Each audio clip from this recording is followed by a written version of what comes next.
What if we got a major portion of our vehicle fuel from crops instead of oil fields? Would you be willing to pay a little more to reduce our dependency on foreign oil? Would you be willing to clean a deep fat fryer to get your fuel for free? On this show, we're going to tell a small part of the biodiesel story, and we're going to tell a tiny story about an electric truck. I'm Pat Jobe. Thank you for making the connection. We're making the connection. I hate to put it this way, but big business runs this country. And until big business decides this is the way we need to go, that's probably the way we're going to have to stay. And we just hope it doesn't get too late before we do. We have got to eliminate our dependence on foreign oil and domestically produced oil as well, for that matter, because it's just not environmentally sound. I worked through the Middle East and North Sea as an oil exploration engineer, and on leaving the industry I did have a growing unease about our total dependence on fossil fuels. And then a few years ago I did some research into alternative fuels for road transport, and through that I became a real convert to biodiesel and the need to get this fuel as part of our transport energy mix. The age of burning dinosaurs that were sequestered away from the atmosphere millions of years ago is almost over. We have at most 30 years worth of liquid petroleum in the ground. Most of that hasn't been found yet, they just think it's there. Buy a modern diesel car and run it on biodiesel. It's a great environmental option, and it's much better than just running petrol cars and carrying on as we are. I'm the co-owner of a business named a Center for Wellbeing. We do grassroots alternative health care. Our biggest clientele base is people trying to clean their bodies up, to do some detox. And I sort of feel that same way with the cars and the environment. When we're putting out these emissions and everything, I just think we're polluting both of them. But yes, I bought it to run biodiesel and or vegetable oil. I probably got really pushed when we went into war. The dependency on foreign oil is very concerning, just on a global financial aspect, and the fact that the processing of petros is so toxic. When they went over $3 a gallon, it upset me. And I believe, sometimes you have to get angry and upset to make a movement. The biodiesel community is a grassroots effort, which is sort of how I try to run my life also. And a lot of the guys that are doing it have really been passionate about it, and for good reason. They all have kids and families. This is what we live for. Making a change. It's a revolution. It's a revolution. It's a revolution. Yes. That's it. It's starting the revolution. Back when we started bringing this concept, we had been meeting for a long time. And it took us a while to finally get to the fuel truck. So now that we have the fuel truck, we want to educate people first before they start using it. So we'd ask is that they would contact us or go to omfuels.com, and then work together as a small co-op and make sure that we can get this stuff available for everybody. And everybody keeps on asking if they have to convert their car, but without any conversion, they can put biodiesel inside their engine. So the infrastructure's in place, the vehicles are in place, no modifications necessary. All that needs to happen is make it available for the people, and that's what we're about. And that's the goal of OM Fuels, is really to make biodiesel more available, and everybody with a diesel vehicle can use biodiesel. Biodiesel's been around since the invention of the diesel engine. So-called diesel fuel is a marketing approach. The oil companies would like to have a fuel that they wanted to run, and they wanted a fuel that they could run, that they could sell, so they called it diesel fuel because they knew it would burn in a diesel engine. But the diesel engine originally was designed to run on vegetable oil. But my car is a diesel, first of all. A diesel engine will burn on vegetable oil just as well as it will on diesel fuel. About 4 or 5 years ago, I had a little flash of a grease fire in the frying pan on the stovetop. And I thought to myself, it'll burn on a stove, why won't it burn in a car? Well, the obvious reason, it's so thick it probably can't be carbureted. The carburetor wouldn't work. So then I thought, well, would it work in a diesel engine? And then as I began to research the diesel engines, I learned that the diesel engine was designed to run on peanut oil because Germany didn't have a source of petroleum as they were entering into World War I. I didn't invent anything here. I'm just burning the fuel in the diesel engine that the diesel engine was designed to burn. I collect the vegetable oil from the fryers at a couple of restaurants nearby. I then filter that vegetable oil to get any kind of the tiny solids that might be suspended in the vegetable oil. And from there it goes into a fuel tank in my car.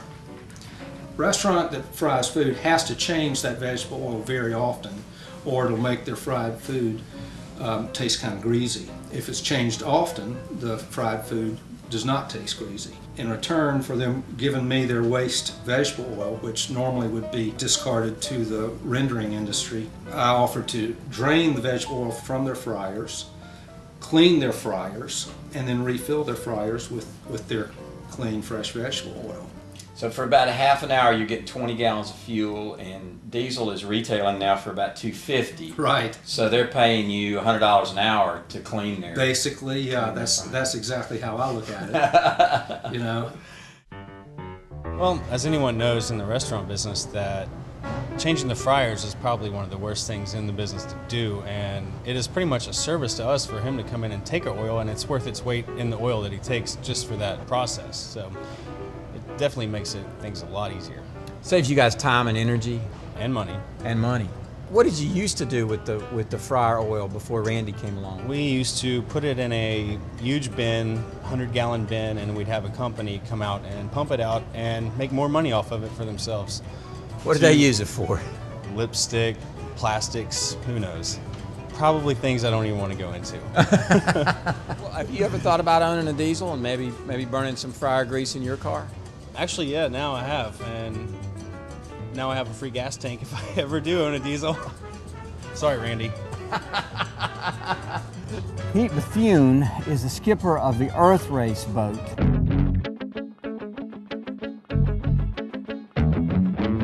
That is in Charleston as we speak, but is soon going to be racing around the world, fueled by 100% biodiesel. I built a very cool wave-piercing powerboat, attempt the around the world speed record, but the very cool thing is fuel it on biodiesel and run it as a promotion for renewable fuel. And the further I got into it, the more dedicated I became on this, and it became almost an obsession, I guess. Boat design is called a tri-hull wave piercer, tri-hull meaning 3 hulls, and a wave piercer meaning that it cuts through waves. And to give you an idea, we had it in some 40-foot seas down in New Zealand during the sea trials, and we had quite literally 15 foot of water over on top of the windscreen as we cut through these enormous waves. So a very exciting boat to be in at times, and very scary and really big waves like that, but it's a fast boat in rough seas, and a scary boat at times as well. I guess the oil companies at the moment, they just provide a service. We all demand fossil fuels to go in our cars and trucks and buses and stuff. So they're just providing a service, but they are not really proactive on coming up with alternatives like biodiesel and ethanol. It tends to be the very small petroleum companies that are doing it, and recently starting to be encouraged by some federal legislation and incentives that are making it happen. But man, I wish they'd do a lot more. If you look at biodiesel, it's virtually a no-brainer. It's almost greenhouse gas neutral, so you're not contributing to climate change. It's got reduced emissions in virtually all categories compared with petrodiesel. It reduces your foreign exchange you're having to send overseas to places like the Middle East, and reduces your dependency on what is a pretty tough part of the world right now.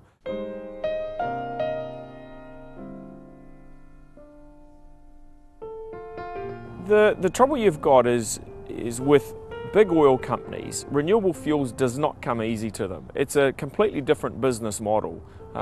If you take oil refinery, you suck it out of the ground, you put it in a refinery, you sell it at the pump. It's completely different to dealing with farmers and climates and weather patterns. It's just not a business model that they're used to, and so it doesn't come easily to them. And it's why if you look at countries that have had very successful biofuels programs, and Europe is a good example, say Austria and France and Germany, the governments have legislated to make it compulsory, and it has forced the major oil companies to get stuck into it. And here the policy has been more trying to put a carrot in front of them and coax them into it, and it's just meant that the industry probably lags a little bit behind Europe and some other places. The boat itself is about $3 million to build, and of that my wife and I have put in somewhere around 750 grand. I've loaned another 750 grand. And then we raised about 1.5 million in sponsorship, and companies like Cummins Mercruiser based here in Charleston have helped us out. And then to fund the rest of it, we're busy scrounging it up at the moment, and I still don't have the funds today to run the record attempt, but I think we will piece it together. I'm lucky to get to do this, and I believe in what we're doing, and I've been supported by a fantastic team of people and a fantastic family back home who've sacrificed a lot to make it happen. Mike Goldson is a Charleston accountant who saw some bumper stickers up in Asheville that said, "Powered by biodiesel." He became intrigued. He started looking at the internet. Mike, tell us the story from there. Recently purchased a diesel pickup truck, looked up on the internet, Blue Ridge Biofuels, found out where I could buy fuel, and I've been running biodiesel in my truck pretty much ever since. Started running B20, which, as you know, is 80% petrodiesel and 20% biodiesel blend. You will not see biodiesel sold as anything other than a blend because you have to blend it with petrodiesel in order to get the tax credits. Right. We have a farm in North Carolina, and I use diesel equipment on the farm. I run biodiesel in some of my equipment at the farm, and biodiesel is a really good solvent, and so it cleans your fuel system and dumps all of that into your filter on the older equipment. There's a great misconception about biodiesel and how you have to put a converter and supplemental tanks, and with the blended biodiesel, that being blended with petrodiesel, no conversion is necessary whatsoever. It does not void the warranty. A biodiesel can easily heat homes, office buildings, and use up some of the waste products that otherwise we are simply throwing out. Right now our goal is to run some school buses and stuff like that, or to make enough where we can run our own activity buses. This is a 2006 CRD Jeep Liberty, and it's pretty much the first time we've actually put it in here to see how well it runs on the newer cars. We've already tested it on 3 other cars with no problem, so I'm pretty confident in what we've actually produced to put it in this one. It makes me feel good because we're able to help the environment so we can make the earth better. I think it'll be good to help the environment. Actually, I feel that it's not only trying to help the world, but it's trying to help just our community. The Middle East, a lot of times, it looks like it has a monopoly and stuff. And for us to be able to help provide for ourselves, I mean, it'll help shift the control. Energy independence. Now, one of the things that I want to be able to tell our viewers is that the reason we have Boo Boo Girl here in the shot is because adding a Chihuahua to a tank of biodiesel does increase the energy. No, we're not going to do that. Okay, all right. There's ideas out there that people are doing that are making a difference. I'm here with Mike Moore of Lake Wiley, South Carolina. He and his wife Paula and their daughter Tanya run the Mobile Conversions. Mike and Paula have brought this truck to Charleston to show it to us. And Mike, this looks to me like an ordinary pickup truck. What is different about this truck? Well, it's pretty much an ordinary pickup truck. It runs down the highway just like an ordinary truck does. You drive it just like you do a regular automobile, with one major exception. It's totally electric. There's no gasoline, no fuel of any kind involved except electricity. And let me show you what I'm referring to. Now this little truck, the nice part about these conversions is that you can take a vehicle that is totally useless to somebody else. Normally would go to a scrapyard somewhere or fill a landfill and be wasted. We can convert it to totally electric and reuse this vehicle, so we're recycling. Makes a lot of sense. I gave a person $100 for this truck. It was getting ready to go to the junkyard. Of course, it had an automatic. We need manual transmissions to do a good conversion.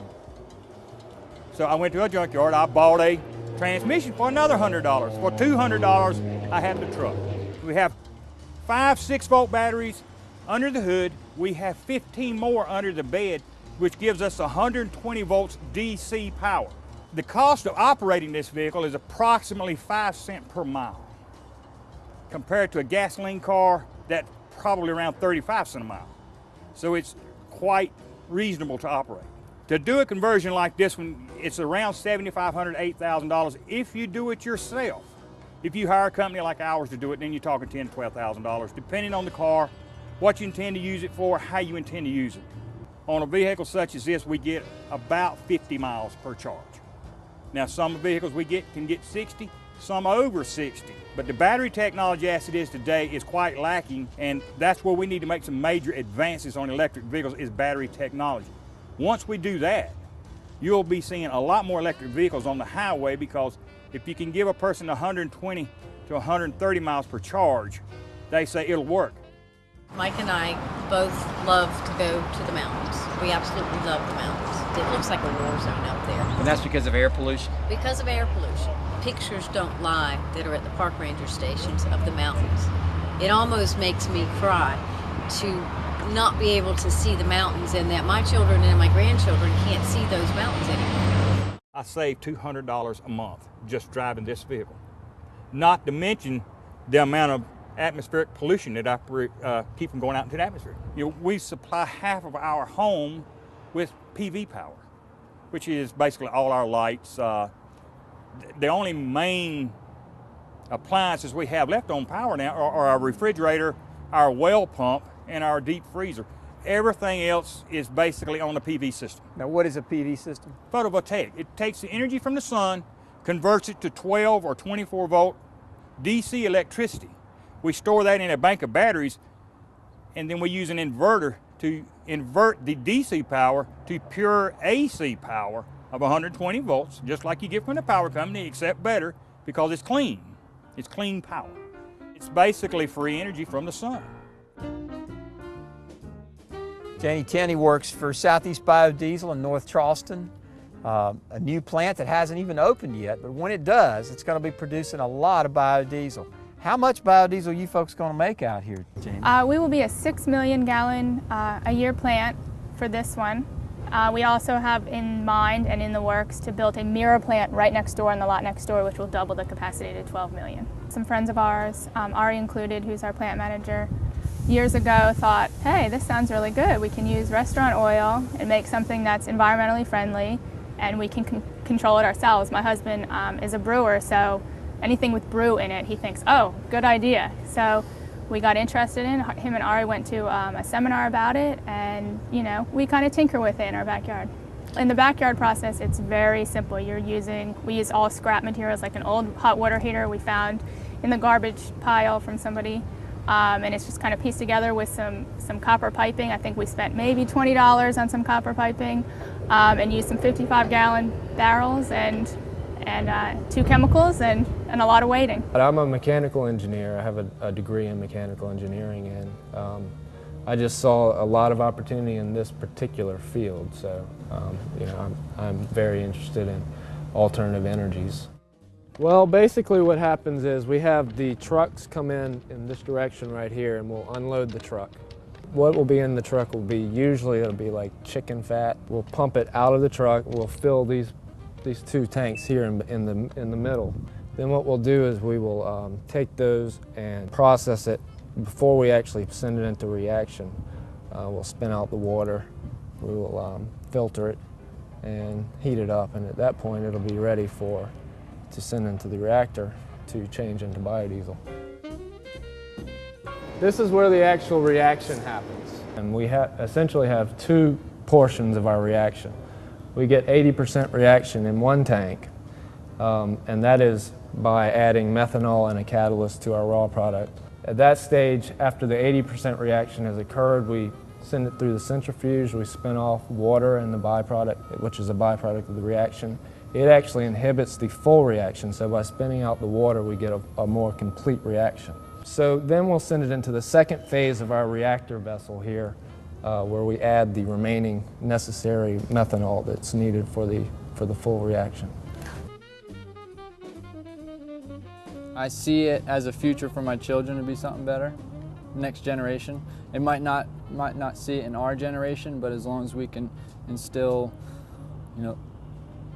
trying to get it started, that it can take off and be better for the future. And is that because of environmental impact? Yes. Yep. I think independence and localization of products is important.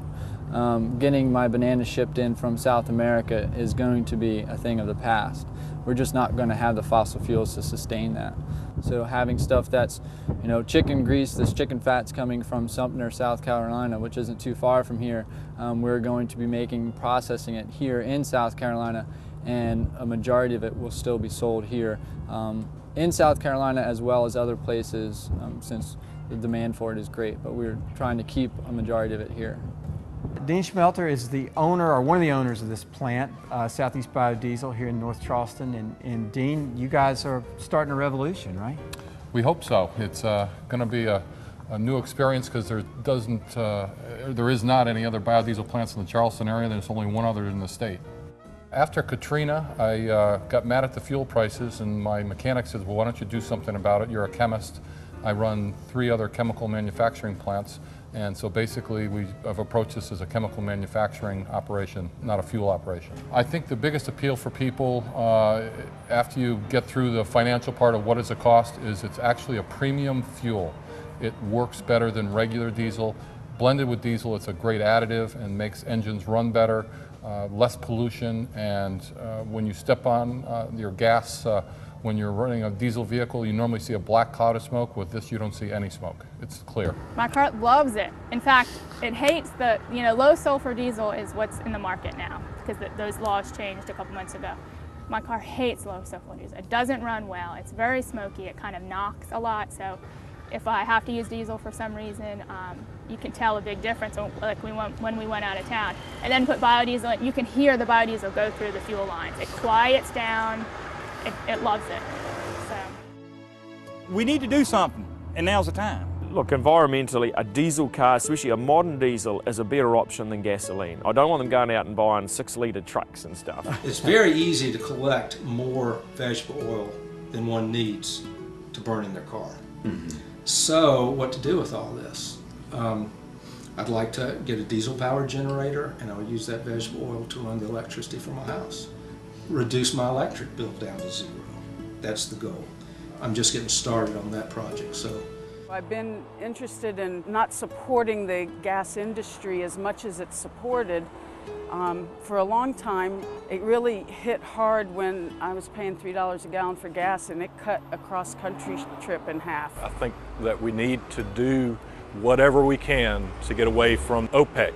If you get more of these on the highway and you show that the interest is there, the American companies will say, this is a market we need to tap into. They'll research it, they'll develop it, and the government won't have to pay any money to have it done. The business will do it on their own. And we firmly believe this too, by the way. Yeah. It's all up to us as individuals to make a difference. Being a part of a green industry that's growing is exciting. I mean, it thrills me. What kind of world do you envision for your children? Hopefully one that we can contribute either through biodiesel, ethanol, or any other type of alternate fuels, hydrogen, fuel cells, so we can at least substitute some of the fossil fuels that we are using at such a fast rate so we can continue to enjoy life here in the United States. We came at it with an environmental standpoint. We wanted something that was clean burning.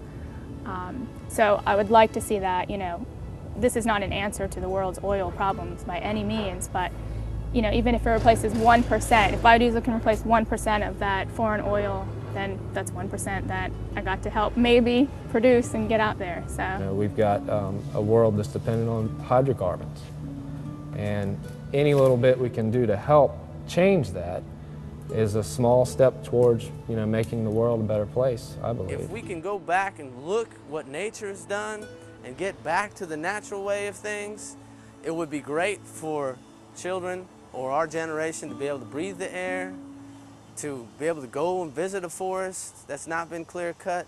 It'd be great for us to have winter in some parts of the world again. So yeah, I would, this is something for the future generations. We have to think about them. So here's what you can do. Go to our website, theconnectionshow.org, and learn more about all these folks. There are links on our website to all their websites. Thank you for helping us with donations of money. We're a nonprofit organization. We operate to tell people stories about progressive change in South Carolina, about making South Carolina a better state, and we really appreciate your help. We also would love to hear what you think of the show and send us story ideas. I'm Pat Jobe. Thank you for making the connection. Okay, we were trying to remember the words to On the Road Again. On the Road Again. There's that one line right after that beginning. What is it? Let's just get a little bit of it. Let's get a little bit of it on tape. We might use it, we might not use it. Yeah, okay. On the road again, like a band of gypsies, we go down the highway. We're the best of friends, now you're the singer that's now. the point at which I forget the words to the song.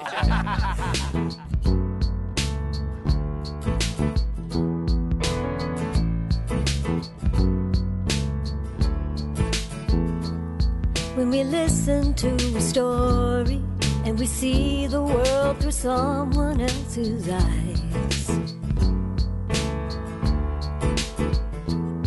it can help us understand them as they talk of what's important in their lives.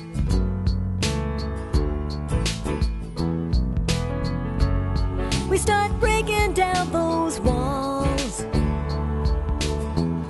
We're not so different after all. We're making a connection. Making a connection. Making a connection.